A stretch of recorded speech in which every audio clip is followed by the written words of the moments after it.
Assalomu alaykum hurmatli vatandoshlar va odatdagi yangiliklarimizni boshlaymiz.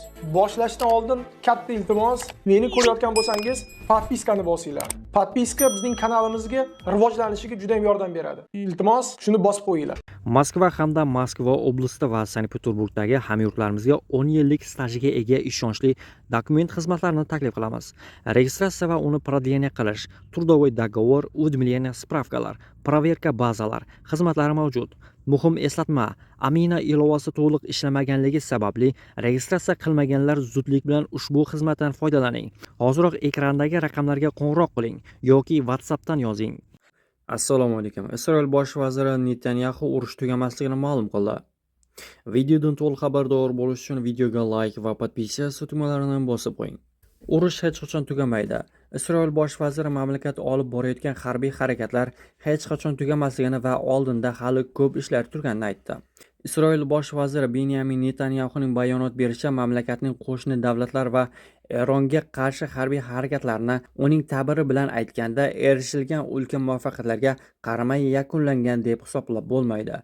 Isroil telekanallaridan biriga bergan intervyusida Netanyahu bu hech qachon tugamaydi deya ta'kidlab, Yaqin Sharqda omon qolish uchun kuchli bo'lib qolish zarurligini bildirdi.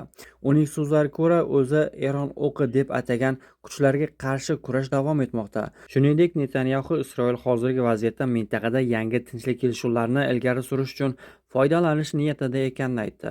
Ehtimoliy yo'nalishlar qatoriga u Livanni tilga olib, ilgari mumkin emasdek tuyulgan ayrim kelishuvlarga erishilganini qayd etdi.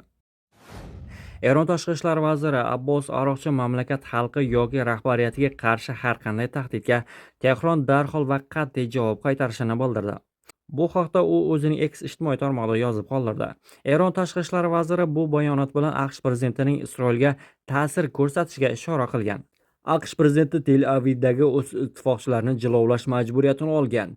Agar ular o'z xo'jayiniga bo'ysunmasa, Eron ularga saboq beradi, deb yozgan Aroqchi. Bu bayonot AQSh va Eron vakillari Qatar poytaxti Doha shahrida texnik muzokaralar o'tkazayotgan bir paytda yangragan. Manbalarga ko'ra, tomonlar Hormuz bo'g'ozi orqali kemalar harakatini tartibga solish hamda uzoq muddatli o't ochishni to'xtatish kelishuviga erishish masalalarini muhokama qilmoqda. Abbos Aroqchining bayonoti Isroil mudofaa vaziri Isroil Katzning Eron oliy rahbari Mushtaba Xomoniy o'limi uchun nishonga olingani haqidagi bayonot ortidan e'lon qilingan. Eslatib o'tamiz, avvalroq Washington va Tehron o'rtasidagi uzoq muddatli tinchlik kelishuviga erishish arafasida Eron tashqi ishlar vazirligi matbuot kotibi Ismoil Baqoiy AQShning yuqori darajali vakillari bilan yaqin kunlarda hech qanday uchrashuv o'tkazmasligini ma'lum qilgan edi. Eron tashqi ishlar vazirligi yaqin kunlarda Tehron va Washington o'rtasida yangi muzokaralar rejalashtirilmaganini ma'lum qildi. Vazirlik rasmiy vakili Ismoil Baqoiyning aytishicha, yakuniy kelishuv bo'yicha muzokaralar hali boshlanmagan. Tehronda ta'kidlanishicha, hozirgi bosqichda o'zaro anglashuv memorandumining ayrim qoidalarini bajarish ustuvor vazifa hisoblanadi. Eron texnik delegatsiyasi shu hafta Qatarda tashrif buyuradi, ammo TIVga ko'ra bu safar amerikalik vakillar bilan uchrashuvni nazarda tutmaydi. Shu bilan birga Eron hukumati Fransiya prezidenti Emmanuel Macronning Hormuz bo'g'ozini minalardan tozalash bo'yicha Ummon bilan hamkorlik qilish ehtimoli haqidagi bayonotiga keskin munosabat bildirdi.